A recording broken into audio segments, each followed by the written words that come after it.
Shadow Corner fam. It's your friendly neighborhood life coach, Cyan. I hope you're having a wonderful summer with the kiddos because I'm pretty sure that they're out down here. So I just want to make sure that we are all on one accord, woosah, because this will be somewhat of a heavy episode.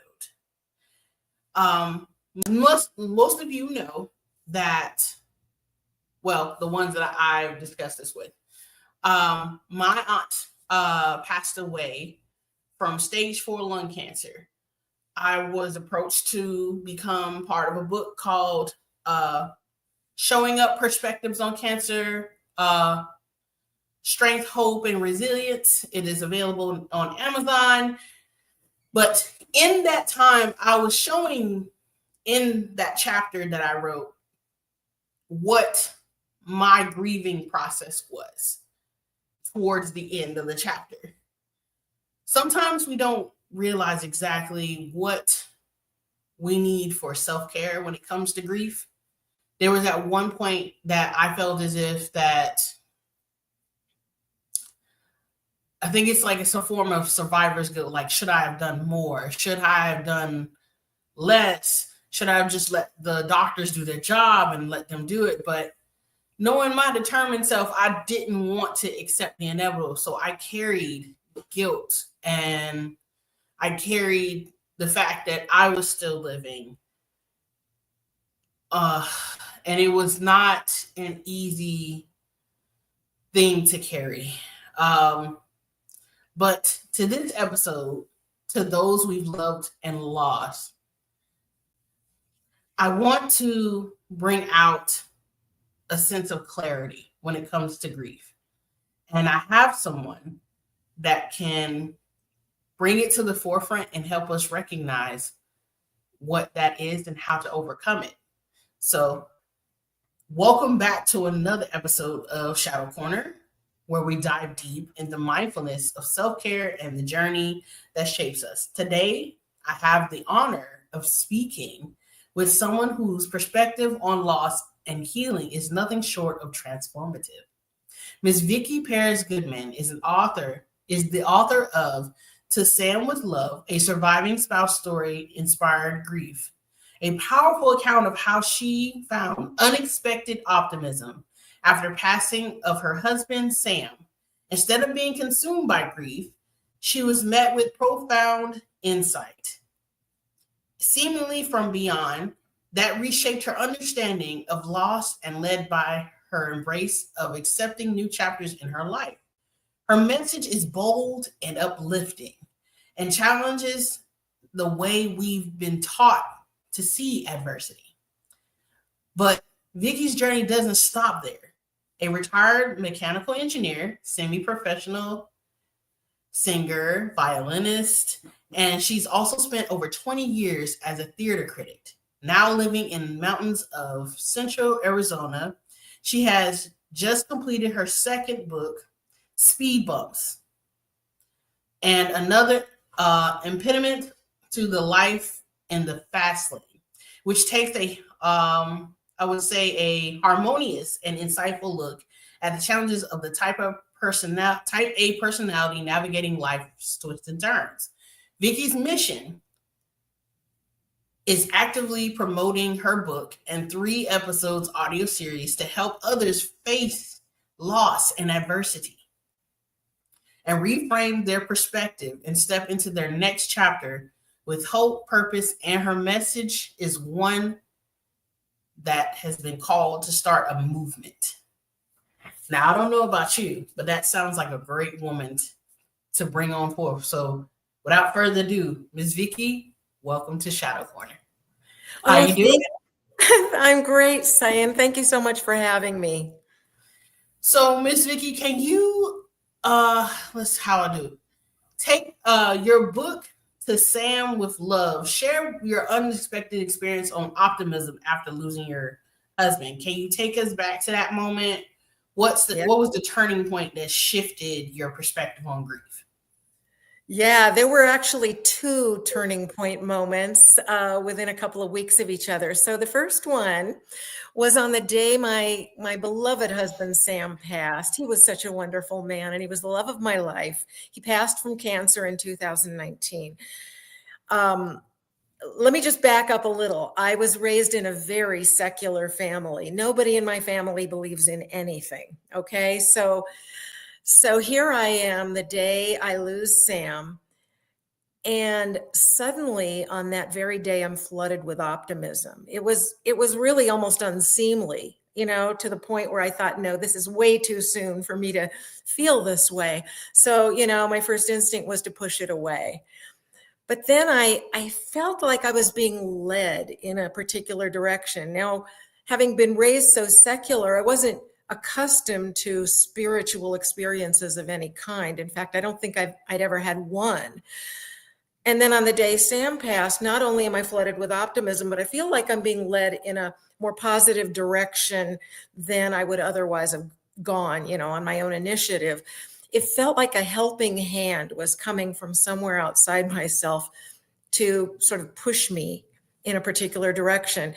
And so instead of pushing all of this away, I decided that maybe if good things want to come my way, even on the day Sam died, I should let them. And it was the best decision I could have made. So that was the first thing that happened. The second thing that happened was the hospice we had used offered me periodic, like once a month meetings with their chaplain, who I had met and liked. And, for a full year after Sam passed, I could talk to her once a month. And I said yes to that. And on the very first meeting, I asked her about the afterlife. Now, remember, this is a family that I was raised in that didn't believe in any of these things. But with Sam having passed, I was thinking, gee, maybe he's still out there. Maybe his soul survived his passing. Maybe only his body died. So I started asking the hospice chaplain about the afterlife.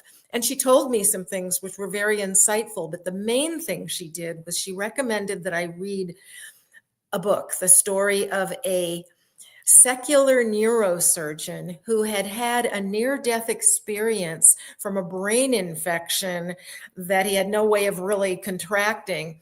And he was in a coma for 7 days, and he survived this. His entire story is so divinely inspired.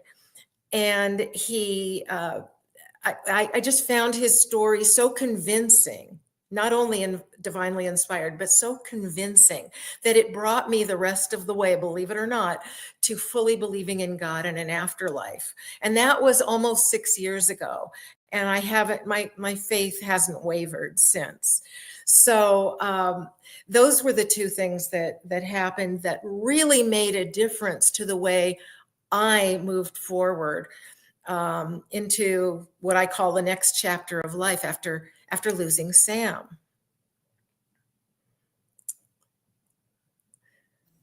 Sorry about that. Press the button too quick.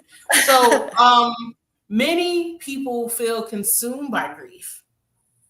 And after losing a loved one, what made the experience different? How did you come to see loss as an opportunity rather than a tragedy? I know you said that the hospice chaplain helped you. So even after they helped you and you read the book, what other things that you experienced that confirmed everything? Well, one of the very interesting things that happened continually over at least a period of 2 years after Sam's passing was that I was being blessed with insights. I'm not accustomed. I think most of us are not accustomed to receiving, like thunderbolts of wisdom on a regular basis. Maybe every 10 years, we have a thought that, oh, that's profound. But in 2 years, I was having 6, 7, 8 of these things. And I'm thinking, what is happening here? Again, it all seemed divinely inspired. So one of the things, I think the most profound insight of all is actually one that's pretty commonly acknowledged by all of us who believe in a higher power, God, and an afterlife. And I find most people do believe in that. Yet there's this cultural conditioning that causes us to ignore that understanding. And what I'm talking about is the very nature of death. Is death tragic? We all think it is, but I say no. In fact, I say it's cause for celebration. And the reason I say that is if there is a beautiful beyond words afterlife where you go to be with a loving God, and in that afterlife, souls are surrounded by a love so powerful that we can't even begin to comprehend it here on earth, then what exactly is so terrible about going there? As I said, it seems more a cause for celebration. So I think the reason we don't connect those dots is because of that cultural conditioning. It's from Western culture, we're taught that death is a terrible, awful thing. And we also are taught that we need to acknowledge the passing of someone we love through profound grief.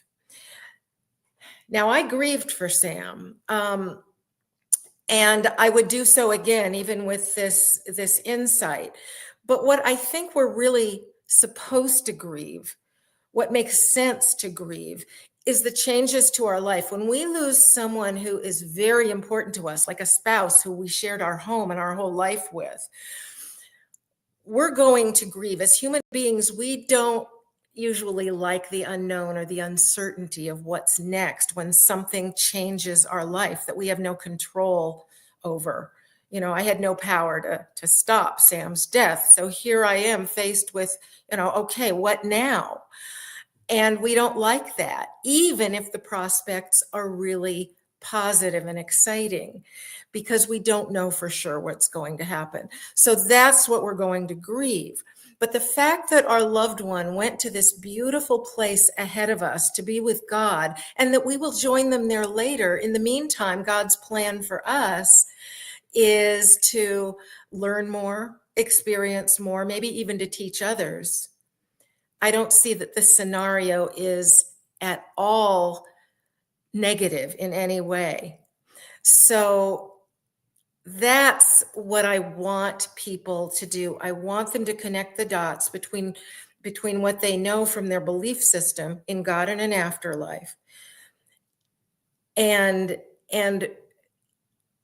to reject the cultural conditioning that tells us that death is the worst of the worst. That also comes in the fact of like whatever your culture and ethnical thing, because like I know for the Black community, at least for my family, we would just grieve them, have a party, maybe drinks, maybe like have soul food, and then we celebrate their life and talk about them, and it invoke what's called invocating. We invocate and invoke them to let them know that we still think of them, we still remember them. I know every time around my father's birthday, I would light a candle for him, because I was like, that was when you said that the person closest to you that you spent your whole life with. When it came down to like my father and my aunt, I always knew that I was like, okay, so this white candle represents them. I have their photos next to them. And I was like, and I wasn't ever sad. I always said, I was like, hey, it's good to see you. It's good to visit you. It's like they haven't left.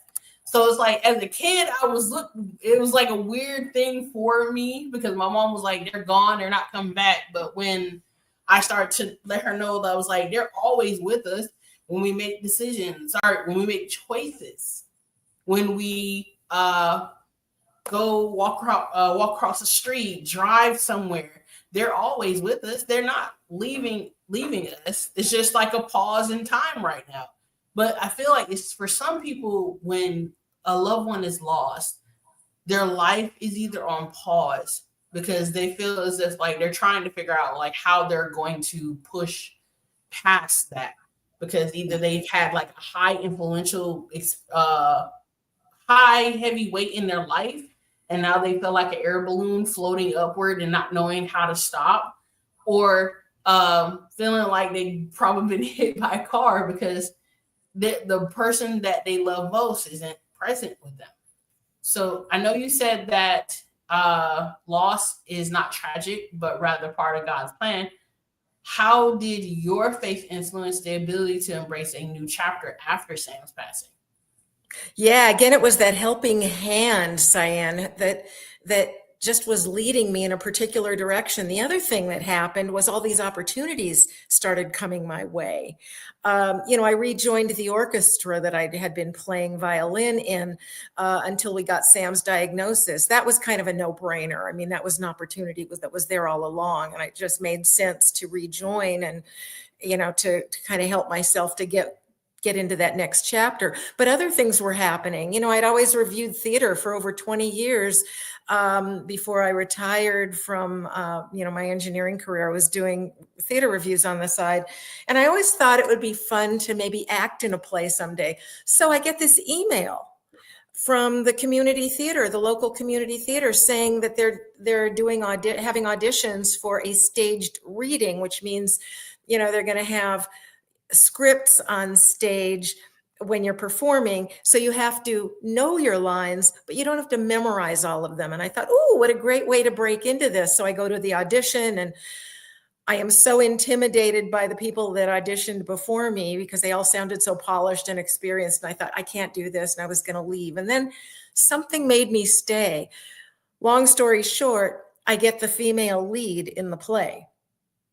So that was a really fun experience that, kind of helped me move forward. Some friends said, come to karaoke. You don't have to sing.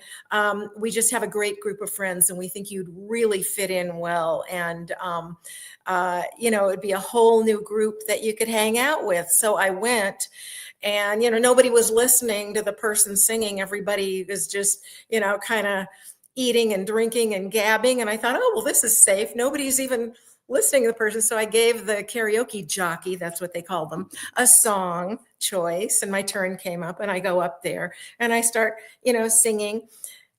And there's this hush over the crowd. Now, I don't know if it was because I was so great or if it was because it's somebody new, ooh, who's this? So I have no idea to this day, but it turns out I can sing. And so now I sing in public sometimes. So there's this whole new experience of life that I embarked on. And I think it was because I was so open after Sam passed, because I was so bewildered, like, what now? Yet the helping hand was guiding me. And I thought, okay, I need to do these things, to embrace these opportunities. And I'm just kind of on autopilot, trusting this entity that's guiding me, even though I don't know, its identity. I have no idea whether it's God or Sam or, something else. So this is what happened. And I think the reason I was bewildered and open, how when you have sort of an experience, I think most of us, maybe not all of us, but most of us have had at least one experience in our life where we felt kind of at rock bottom, like we can't go down any further. We can only go up, or I guess stay where we are, which is so unpleasant that we don't even want to consider the possibility of staying at rock bottom. So, most of us with a little bit of a survivor mentality, imagine there's got to be a way to improve this situation. Well, I think that losing Sam very temporarily made me feel like I was at rock bottom. And I think that's the opportunity right there, because you're so desperate to emerge from rock bottom that you become open. When you maybe that isn't your nature, to be open to being led or guided or to embrace new opportunities. But when you're at rock bottom, you do. It just opens you up because you want so badly for the circumstances to change. If that makes any sense. Oh no. So, how do you think grief should be used for personal growth and spiritual growth rather than the average, hi, my person died, woe is me, I feel like my life is over? Like, what tools can someone use to actually go beyond that mentality of what we've been spoon fed? Yeah. One of the other insights I received was about guilt. You know how so many people just think they have to grieve a certain way and for a certain period of time. And I think that's part of that cultural conditioning. It kind of teaches us to really honor the dead. And the way we honor the dead is to grieve and to kind of shut ourselves down for a period of time. And everybody interprets that a little differently, both the shutting down and the time period. But I think people do what they think they are supposed to do rather than saying, you know what, maybe I can begin immediately to move into that next chapter, which is what I was so blessed with. And the guilt comes from what we think the culture expects of us. So this insight I had was that souls in the afterlife do not experience negative emotions. I extrapolated that from some other insights that were in the story, the neurosurgeon's story. So, you know, if you're surrounded by a love so powerful we can't possibly even comprehend it here on Earth, then as a soul, you are so you are surrounded with such goodness and benevolence that you don't, and you understand everything because you're at one with God, and so you understand much, if not all, of the knowledge of the universe. That's the other thing that some of these near-death experiences report, knowing everything there is to know about math and science and physics and history and everything. Anyhow, so let's see, back to the guilt. So if a soul in the afterlife does not experience anger or jealousy or any of those negative emotions, then and they understand everything, then we can move on without feeling like we are being watched by our loved one's soul and that soul is disapproving of us. Yes, they're watching, but they're only cheering us on. They're not disapproving of the things we're doing. They don't want us to feel guilty. They don't want us to waste time by shutting down for some interval in order to properly honor their loss. They want us to move forward right away. And they will be happiest if we do that. They want us to be as happy and fulfilled as possible, and they want us to get there as soon as possible. I'm convinced of this from everything I've noted, from reading and listening to videos about near-death experiences, and from what the neurosurgeon related of his experience. So I know you said that your message is an impact and it's something that needs to be shared. So do you see your message as something that will help people facing all different forms of adversity, like illness, divorce, identity loss, especially identity loss, because as soon as someone passes, the only thing we know is what that person has fed into us. And then sometimes if it's a parent, they've known you since day one, literally, or day zero. So it makes it hard for you to be able to, I guess, not comprehend, but to function on trying to figure out, okay, so my mother died, or my father died, or like my aunt or so. Who am I now that they're not here? It's all about that next chapter of life. You know how some people, I think a lot of us think that the ideal is to meet the love of your life in, fairly early in life, maybe late teens or early 20s, and to marry that person, and you both, and you have a great marriage, and both of you live into your 80s or 90s after 60 or 70 years of marriage, and, that's the ideal. So yet another insight was that there is no ideal. God has a plan. And for some people, his plan is for them to meet the love of their life in their, fairly early in life and live out their entire life with this person. For others of us, God's plan is for us to live a more compartmentalized life, or segmented, if you will, a life with several different chapters, let's say. Maybe in relationships with more than one person. And I say there is no ideal, that is just as valid a life, just as ideal a life as this one, having one marriage that lasts you through your entire life, into your 80s or 90s. I think it's all about what you do with those chapters. You have to realize God has a plan for us to learn things, experience things, and as I said before, maybe even to teach others.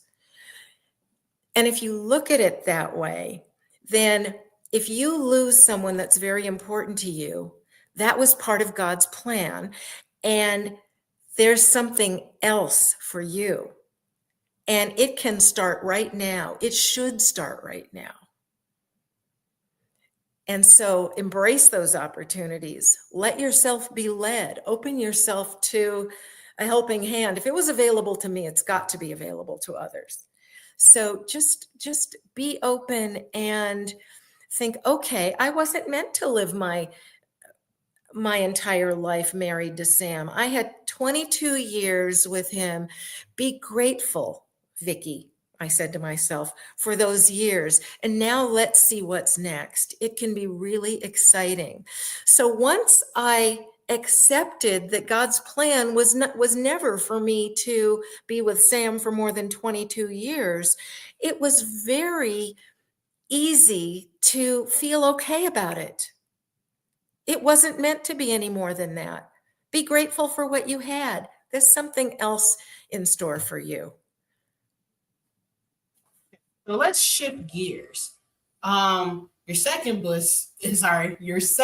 book, Speed Bumps, shifts gears a bit. What inspires you to write that? And how does it connect with your first message? Because I know on one hand, we're talking about grief, and like the title of the episode is To Those We've Loved and Lost.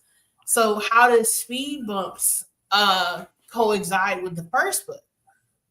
Yeah, you know what? It's so funny. You were the first one to ask that question, Cyan. And when I thought about it, my initial instinct was to say, well, they have nothing to do with each other. But then I thought, no, Cyan's asking this question. You need to think about it. And the answer came almost immediately. Yes, Speed Bumps is all about a different kind of adversity. When we face adversity, we really need to understand that it's part of God's plan. We are supposed to learn something from this event. And if you keep throwing a tantrum every time something terrible happens, like you get a flat tire, or even if your house were to burn down, or you lose someone that you loved, you need to find out what the opportunity is. What is God's intended takeaway? So we need to view all adversity that way, because God would not be doing this to us if there weren't an opportunity for us to learn something from it. So Speed Bumps, it's called Speed Bumps and Other Impediments to Life in the Fast Lane. And it's about the trials of life as a type A personality, which is what I am. I actually started writing Speed Bumps years ago. I wrote a few chapters, and then I kind of let it go because, life took over and I was really busy with my career. And then after Sam passed, I still didn't pick it up again because I wanted to write To Sam with Love. Suddenly I had something that I wanted to write right away. So I did To Sam with Love. But then last year, I thought, you know what? I need to go back and read those chapters I wrote for Speed Bumps and see if it's worth finishing. And, I thought, if anything, this is going to be an even better book. It's a memoir too, but it's very instructive, I think, because there are a lot of type A personalities out there. And just to define it for those listening who may not know what a type A personality is, these are the very impatient ones among us. A lot of them tend to be perfectionistic.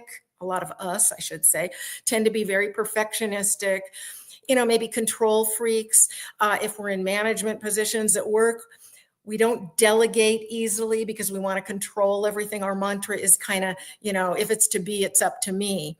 So we don't work on teams very well. We'd rather just get the task done by ourselves. We trust ourselves to do it because we're the perfectionists. We're the ones who are so motivated and driven, and it can be a tough way to be. It puts, there's a lot of stress in being a type A. Whereas the type Bs among us, like my husband Sam was, are more the centered people who make you feel comfortable as soon as you enter a room that they're in. They don't get their self-worth from external things like accomplishing things. They just get it from within. It's a very enviable way to be a type B. However, type Bs are also sort of conflict averse, which many type As do not hesitate to, we don't shy away from conflict. So anyway, I'm going into the weeds here. But so Speed Bumps, I think the type A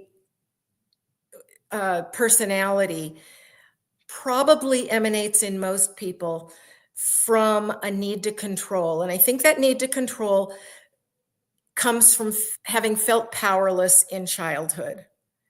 I don't know this for sure. But thinking back on my own experience, I think if I'd had an easier childhood where I hadn't felt so that I had no control over anything, I may not have become a type A. So this book was written in order for type A's to identify and for type B's to understand the type A's in their lives, because type B's don't get it about the way type A's sometimes behave, their motivations. They're thinking, why did she react like that? I mean, this wasn't that big a deal, so type B's can understand their type A's from reading this book, and that's its purpose. And the adversity portion of it is that we have such a need to control that we create as type A's, we create our own adversity much of the time.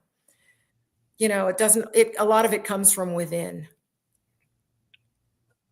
Okay, so I know we could literally talk to you all day because I am very intrigued about this book.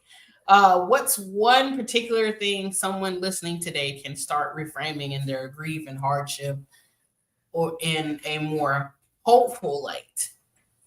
I know accepting what is like the stereotypical thing, but what is something that they can do, like as of right now, if they're feeling some type of grief or some type of weight that they can't shake off?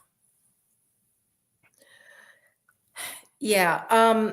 Well, let's put the weight aside from just any kind of adversity. I'd really like to speak to the grief from a loss of a loved one. One thing that I think I was helped or guided to do that I'm very grateful for because it worked so well. After Sam passed and I'm doing all these exciting new things, I'm still grieving, especially in the evening when I'm alone in my house at night and it's dark outside and I start feeling like, Sam's gone. And one thing I did was I made sure that I had a balance of all these new activities and some quiet time. You know, there will be people who will tell you, keep yourself as busy as possible so you don't have time to think or feel. I instinctively knew that that was, however well intended that advice was, that it was bad advice. You need to process what's happened to your life. And so you're doing all these exciting new things, but you need some quiet time, which can be, I don't know, just sitting and thinking. It can be reading, it can be hiking or taking a walk, but you need some time to just process what's happened to your life and to make sense of things and to understand that it's God's plan. And what exactly does that mean? Oh, I am supposed to do something else now, maybe a number of new things. And so achieve that balance of activities and quiet time until you don't need it anymore. So that is one piece of advice I would really suggest. And to all adversity, I would say keep yourself open to fresh ideas, to being led. Help is there from God and from others. And I think when we shut down, we don't observe, we don't notice that help is there for us. And that's one of the ones that was hardest for me to grasp. But since I did, I notice that when I face adversity, it's very short-lived because I think about what I am to learn from this. And I open myself to being led. I don't see a way out. And I said, well, there's got to be a way out of feeling like this. And sure enough, soon after that helping hand comes.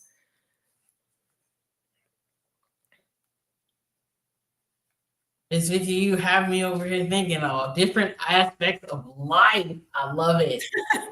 So my final question, and it's what I ask everyone before they even leave the show. If you could give advice to your younger, older, middle, doesn't matter what time period self, what would it be? Oh boy. One thing that's been really helpful, it doesn't have that much to do necessarily with what we've been talking about, but one thing that's really helped me, and it seems obvious, but apparently it's not, always put the truth first. And when I say truth, I mean facts.